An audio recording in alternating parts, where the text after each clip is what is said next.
On the 22nd of February, an exclusive interview with the 3 editors of the Dragon Ball manga was released. These of course are Kazuhiko Torishima, Yu Kondo, and Fuyuto Takeda. During the interview, a lot of fascinating details are revealed, like at what point of the series Toriyama had wanted to end Dragon Ball, the artistic inspiration behind the Buu saga, as well as Toriyama's methodology for storytelling, as the 3 editors for Dragon Ball reveal some exclusive information, including new details about the marriage of Bulma and Vegeta. You definitely want to stick around till the very end of this video, as I'll be definitely revealing some new pieces of information that even the most diehard of Dragon Ball fans won't know of. So without further delay, let's dive into all of the information that was revealed during this all-new interview. Before the video begins, only 20% of the people who actually watch my content are subscribed to the channel. If you enjoy these videos, then subscribe and stick around for more content just like this. Now let's get back to the topic of the video. During the serialization of Dragon Ball, Toriyama had 3 editors. The first was Kazuhiko Torishima, who had worked with Akira Toriyama until the end of the Demon King Piccolo arc. Then there was Toriyama's second editor, Yu Kondo, who worked with him all the way up until the end of the Cell arc. And Toriyama's third and final editor for Dragon Ball was Fuyuto Takeda, who had worked with him during the Majin Buu arc. It is said that Toriyama had a fun but frustrating relationship with his editors, and it's for this reason that he had subconsciously created villains after each of his editors. Like how Demon King Piccolo looks strikingly similar to Torishima, or how Frieza looks like Yu Kondo, and how the design for Majin Buu was based off of his third editor Takeda. I want to give a massive thank you to Venexes, who has translated several highlights from this interview with the 3 Dragon Ball editors. So the first highlight from this interview speaks about at what point Toriyama had wanted to end Dragon Ball on. So it's revealed that during the final phase of the Cell arc, Toriyama repeatedly expressed his intention to end Dragon Ball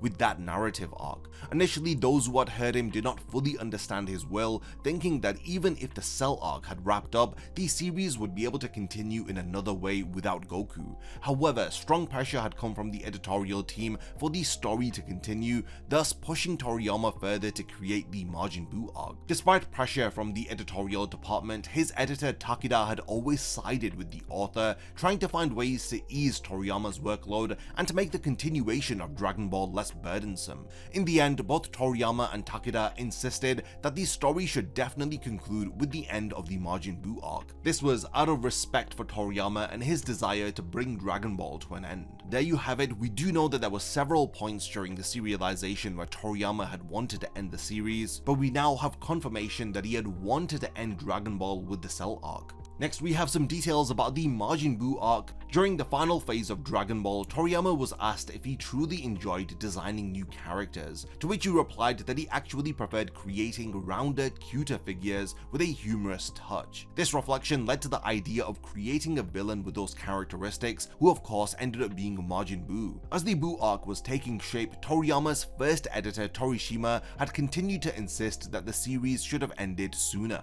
However, despite this, Toriyama seemed to be having a lot of fun with the Buu arc while he was working on it, and this was evident with some of the absurd gags that he was including, which were reminiscent of his early work in Dragon Ball and Dr. Slump, such as Gotenks' Super Ghost Kamikaze attack, which had left Toriyama's editor both astonished and perplexed. But it was clear that Toriyama was having fun during this final part of the manga, because he was aware that the story was coming to an end. Initially, when the Buu arc had started, Toriyama had wanted to end it within a few weeks. Towards the end of the Cell Saga, Toriyama had probably intended to wrap up Dragon Ball within a few weeks, perhaps 3 or 4.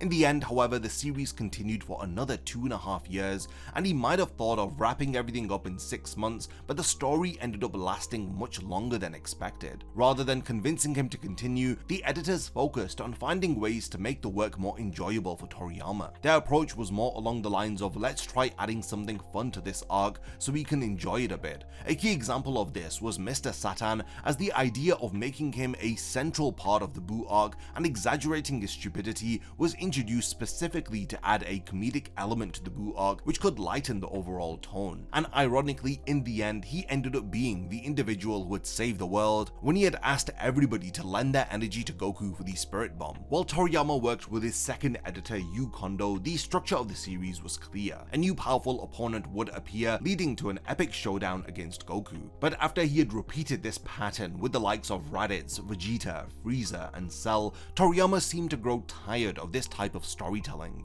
he felt that he had already given enough in terms of fights and ruthless antagonists, which is why the Majin Buu arc took on more of a comedic tone, which had resembled Toriyama's first serialization Dr. Slump. This tonal shift was in a way inevitable as the Cell arc had become increasingly complicated with elements of time travel and paradoxes, which had resulted in a difficult narrative structure for Toriyama to manage. If a single mistake was made in the chronology, it became nearly impossible to correct it without generating further inconsistencies. As the story progressed, it became evident that things had gotten more and more tangled. And this, of course, is in reference to the original androids that Trunks had warned Goku about, as he had stated there were androids 19 and 20, but on the advice of Torishima, Toriyama ended up changing 19 and 20 to 17 and 18, and his first editor Torishima still wasn't pleased. He then introduced Cell into the story, and you can see how these constant revisions had made the Cell arc pretty complicated, and it was very difficult for him to manage the narrative. It was because of this the Majin Buu arc had become a bit of a reaction to the excess complexity of the Cell arc. Toriyama and the editors decided to remove narrative complications so there were no more paradoxes or time travel and no more intricate logic to be aware of. Instead, they opted for a simpler, lighter story structure filled with gags, and in hindsight, the editors agree that this was probably the best way to end Dragon Ball, with the Buu arc feeling freer and enjoyable. During a conversation, Toriyama was asked whether if he actually enjoyed drawing certain characters. He replied that Yu Kondo had always told him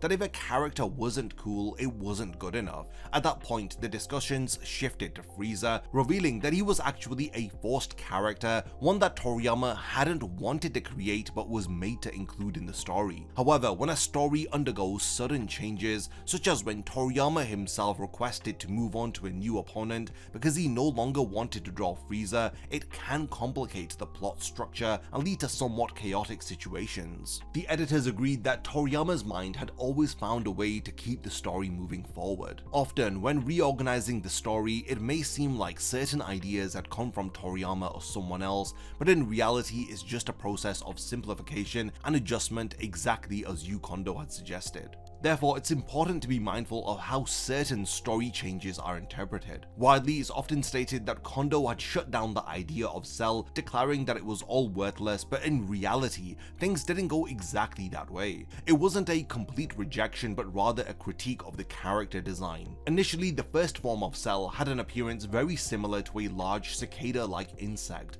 and Kondo expressed some doubts about it. He didn't seem like a particularly cool opponent to him. However, when Cell had taken on more of a humanoid appearance in his perfect form, Kondo's opinion of Cell had changed. This design felt more fitting, more charismatic, and better suited for an exciting battle. The idea behind this was that a villain which was too monstrous in his appearance would not be able to engage the audience as much as one that had more of a human-like appearance. They had learned this with a past experience with Dragon Ball. During the Great Ape transformation of Vegeta, it was initially believed that a fight featuring a giant monkey would excite readers. However, in reality, Dragon Ball's popularity polls had plummeted during this time. The conclusion, as Yu Kondo had emphasized, was clear. The audience found fights between humanoid opponents of similar size more compelling because they created more tension and engagement. So we continue on with more details about Dragon Ball villains, as we learn that the idea of Frieza as a space merchant and a galactic villain had emerged during a brainstorming session,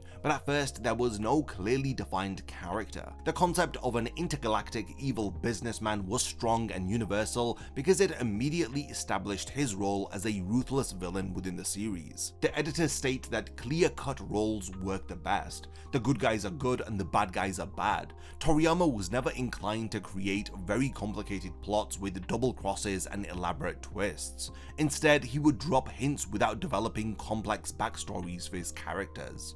His storytelling style was simple and direct, and it was aimed at a young audience. There weren't excessive flashbacks or long-term mysteries to be unraveled within Dragon Ball. When a plot needed a twist, he often introduced new ideas suddenly. For example, the reveal that Goku was a Saiyan wasn't the result of a complicated plot, but a narrative necessity at the time. When the story would hit a roadblock, Toriyama would quickly find a solution to write himself out of a corner. Take for example the destruction of planet Namek. At that point, a problem had arisen. If the planet was gone, then the Dragon Balls would be too.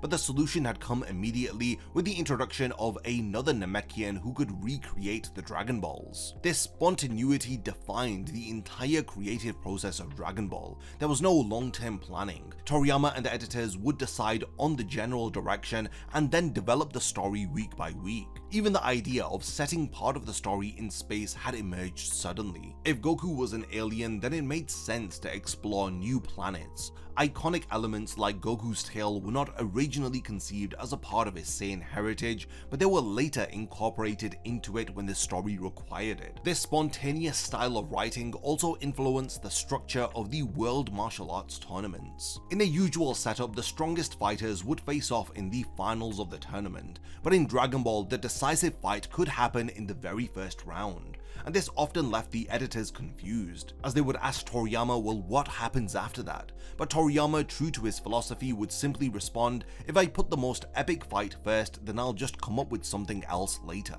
His priority was to surprise the reader and create something unexpected, and to not worry too much about the long-term consequences. This ability to subvert the reader's expectations and to improvise solutions made his storytelling both fresh and unpredictable. Toriyama's goal wasn't to build a perfectly structured plot, but to surprise and entertain his audience and always leave the readers eager to see what would happen next. We then learned some new information about the Great Saiyaman arc, specifically Gohan's time in high school. During the Buu saga, there was a moment when Toriyama decided to experiment with a different idea, as he made several slice-of-life chapters featuring Gohan in high school, and this was alongside the Great Saiyaman plotline. The idea was to try a light-hearted storyline with Gohan attempting to hide his identity while experiencing small everyday adventures. However, after a few weeks, Toriyama got bored and he abruptly abandoned this idea. This would happen pretty often. If something became too complicated or unstimulating,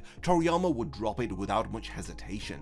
The school setting required many crowded scenes filled with background characters, and this was something that Toriyama found tedious and time-consuming to draw. So to make the work simpler and more enjoyable for himself, Toriyama quickly cut this storyline and moved on to something more dynamic and absurd. This tendency towards improvisational storytelling is also evident in the way that Future Trunks was introduced. When Trunks first appeared, he effortlessly wiped out Frieza. At the time, nobody, not even Toriyama, had known exactly who he was. There was no long-term plan for him to be the son of Vegeta and Bulma. It was only later that Toriyama made this connection and declared, okay, Bulma marries Vegeta. For the editors, this was a complete shock, because up until that point, Bulma had shown no particular interest in Vegeta, so the revelation that they would have a child left them stunned. In hindsight, this is exactly the way that Goku reacted in the chapter, as some at the Jump editorial department had suggested that the relationship between Bulma and Vegeta should be explained in more detail, but Toriyama, in his usual spontaneous style, had ended up brushing this advice off with a casual yeah, more or less. This was Toriyama's philosophy, not to overplan. He had introduced ideas suddenly, and if something became inconvenient or boring, he would change it on the spot. His goal was always to surprise the reader while also making his own work as simple as possible. The editors then comment on how the working process with Toriyama was quite unique in comparison to other mangaka. So the manuscripts for each chapter were usually sent via fax,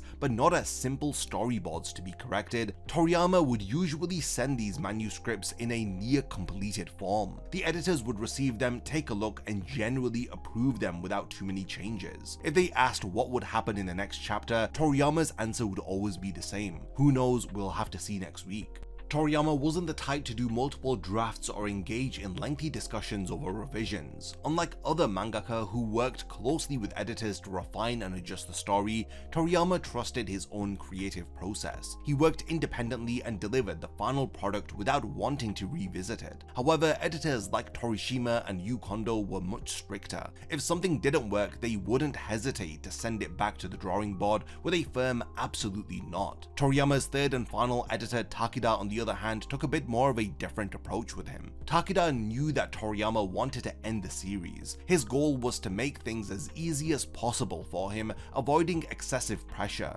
but there was a recurring challenge which remained. Okay, well, this chapter is done, but what about next time? What's going to happen?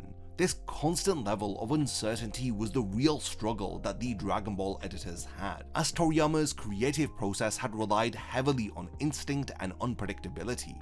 The editors then speak about how Dragon Ball had become a battle manga. The transformation of the series into a battle manga happened gradually but not entirely by chance. In its early stages, the series balanced adventure, comedy, and combat, but with the arrival of the Saiyan arc, the focus shifted more and more towards battles, pushing the story into a prolonged, high-intensity action series. This change was driven by the audience's response, as readers were thrilled by the fights and wanted to see more. Toriyama initially was more interested in adventure comedy, and he hadn't planned on Dragon Ball becoming a battle manga from the start. However, once he experimented with it, he found it fun to develop increasingly spectacular and elaborate battles. It wasn't just a matter of let's introduce a new enemy and have him fight Goku. There was an evolution in character dynamics as demonstrated by Vegeta's character arc. Initially, Vegeta was one of the main antagonists of the series, but he had later switched sides when the threat of Frieza had emerged. This kind of development enriched the narrative of Dragon Ball, moving beyond simple villain of the arc structures and creating more complex interactions between characters. The Jump editorial department debated whether if the former enemy turned ally formula would work, and they eventually realized that it added depth to the story. Toriyama himself, though he didn't plan everything far in advance, this had let him be guided by the audience reactions. He wasn't the type to obsess over popularity polls, but when results were shared with him, his competitive spirit drove him to improve. Despite his image as a laid-back person, Toriyama actually had a strong competitive nature, as he is somebody who hates to lose. This aspect of Toriyama's character pushed him to create increasingly impressive fight scenes, as he never settled for less. So even though Dragon Ball wasn't exactly the manga that Toriyama originally dreamed of drawing, once he embraced the direction that it was going on, he gave it his all to make it the best that it could be. About 10 years ago, when the idea of doing something new with Dragon Ball was proposed, Toriyama responded with a little enthusiasm, stating that he didn't find it fun anymore. He didn't feel obligated to continue, but the motivation that had driven him in the past was no longer there. Even in a tribute interview on the radio, he admitted that he no longer felt the same excitement as before. Sure, he still enjoyed working with certain characters, but his engagement wasn't what it used to be. Now apparently this tribute interview on the radio is yet to be revealed, so hopefully we will get to see this interview sometime in the future, as it would reveal a lot more information about how Toriyama felt revisiting Dragon Ball during the Battle of Gods era. During the Buu arc, or even towards the end of the Frieza arc, the creative spark was still evident. He was full of ideas and energy. Over time, however, subtle changes in storytelling became noticeable, signaling that Toriyama's approach was shifting and that his inspiration was no longer as strong. The editors then speak about the difficulty of coordinating the manga release with the anime, video games, and other merchandise. At the Jump editorial department, they tried to synchronize the weekly serialization of the manga with the release of the collected volumes, the anime, merchandise, and video games. Every week there were meetings with companies like Bandai and other game developers who asked them to plan product launches around key moments in the story. However, Toriyama didn't work with a fixed schedule, and he often responded with a vague, "Well, I haven't decided on all of the details yet." This made coordination difficult because if he suddenly decided to change the direction of the story, the anime, merchandise, and even video game plans had to be adjusted in a hurry. Sometimes they'd get panicked calls like, "Well, what do we do now?" Even the covers of the manga volumes and their content influence the merchandising strategy. For example, if a certain character was chosen for the cover of the manga, Bandai might want to release a figure based on that character. But if Toriyama decides to suddenly change his mind about what character appears on the cover, then the entire release schedule would have to shift. Coordinating the weekly serialization, the anime, the manga volume releases, and the merchandise was an almost impossible task. Dragon Ball was so popular that requests for collaborations and new products kept piling up, and sometimes the editors wondered if they were still working as editors or if they had become video game planners instead. Despite the challenges that they had at the time, they say that it was very exciting. Seeing Dragon Ball expand into so many different directions was incredible. Well, yeah, that was all of the key information that the editors of Dragon Ball have revealed during this all-new interview. I definitely want to hear more about this Toriyama tribute interview, and it's just fascinating to learn all of this new information about what was going on while Dragon Ball was being serialized. We learned a lot of new details about the villains of Dragon Ball, the way that Dragon Ball was written, with Toriyama's spontaneous writing style, which made it very difficult for his editors and the other companies involved with adapting Dragon Ball into various different products and merchandise. What are your thoughts about this interview with Torishima, Kondo, and Takeda? I do look forward to reading all of your thoughts, so definitely continue the discussion in the comments. And lastly, thank you for making it to the end of this one, and I cannot wait to see you in my next Dragon Ball video. A massive thank you goes out to all of my amazing Patreon supporters for helping to make this video possible. If you also want to support the channel and see your name in the end of my videos, then check out my Patreon, which has loads of perks like early video access and so much more. Thank you for sticking around till the end of the video, and whatever you contribute will mean a lot to me.